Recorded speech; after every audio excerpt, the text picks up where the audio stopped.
Good afternoon. We just concluded moments ago an initial court appearance for Mr. Tordil, who's age 62. Mr. Tordil is a Federal Protective Services employee for the last 26 years, who prior to that worked at the National Institute of Health as a security officer as well. Mr. Tordil was arraigned today by Judge William Simmons and held without bond. The charges for which he was arraigned today included 2 counts of first-degree murder, 2 counts of attempted first-degree murder, and 4 handgun counts. The maximum penalty that Mr. Tordil is exposed to for the crimes that he was arraigned on today are life without the possibility of parole. There is no death penalty in Maryland, and in fact, had the death penalty still been in effect, these crimes would not have qualified under Maryland law as it once existed. The cases today that Mr. Tordil was arraigned on are the cases that occurred on May the 6th, just last Friday.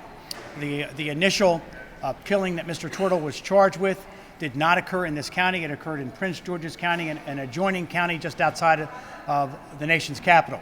The last 2 killings that he was arraigned on today occurred beginning about 11 o'clock in the morning at Montgomery Mall. And secondly, a short time later, about 11:50 in the morning, a second killing occurred at a Northgate shopping center in the Silver Spring section of Montgomery County. As was stated in open court, the killings as to the victims here in Montgomery County were random killings. There appeared to be, based on information that's been developed, an attempt to obtain a separate vehicle with which to make an escape. Mr. Tordil had, as also mentioned in court, had silenced his phone, had obtained, prior to the killings in this case, a rental vehicle. It appeared that there was an attempt to separate himself from that rental vehicle by obtaining yet another mode of transportation. At the Montgomery Mall shooting, the victim in that case was a woman. She was approached, she screamed, and 2 men, unknown to her, came to her rescue. One of those individuals was shot and killed. The other individual was in very serious condition, if not critical condition. On Friday, I'm told his condition has improved. And as a matter of fact, he is in surgery today, removing one of the bullets that were fired at the mall. There were 8 total shots at the Montgomery Mall shooting. At the giant food shopping parking lot in Northgate, there were 3 shots. There was a struggle, as was mentioned in open court, between the attempted victim in that case. During that struggle, the defendant lost his glasses. They have been recovered from the victim's car. There was also a second loaded magazine, fully loaded magazine, that was found underneath of the car and was recovered by the police when they searched the immediate area. Undercover officers from Montgomery County, and I will tell you, people of Montgomery County should be tremendously proud of the work of the men and women of Montgomery County Police on Friday. This was a case where we were armed with, and again, we mentioned this in open court, there were some notes that were seized after the first killing in Prince George's County that indicated that the defendant might be suicidal or might attempt to be involved in a shootout with the police. Montgomery County Police, a short time after the second shooting that occurred in the Northgate Shopping Center, had a flyer that gave a tag number and a photograph of the individual they were looking for related to the first shooting that occurred the day before at High Point High School. That shooting was involving the defendant's estranged wife. There was a protective order in place regarding that particular party. The officer, armed with that information, located the rental vehicle, called out the tag number. Surveillance was begun by teams of undercover officers on that vehicle, and the same officer then began to canvass the shopping center and was able to identify and find Mr. Tordil based on the lookout placed by Prince George's County, initially having coffee in a Dunkin' Donuts in that shopping center. He moved locations from that Dunkin' Donuts to another location and ultimately was taken down by the police without incident in the parking lot as he made his way back to the rental vehicle.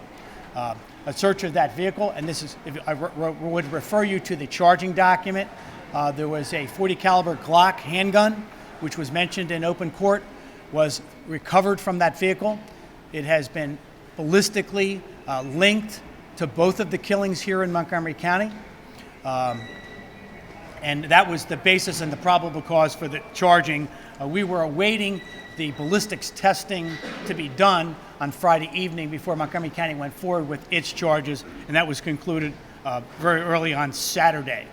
I will tell you that, as mentioned in court, there did appear to be some indication that Mr. Tordil, following the shooting of his wife, did drive around various parts of Montgomery County and into the state of Virginia. There's license plate reading devices.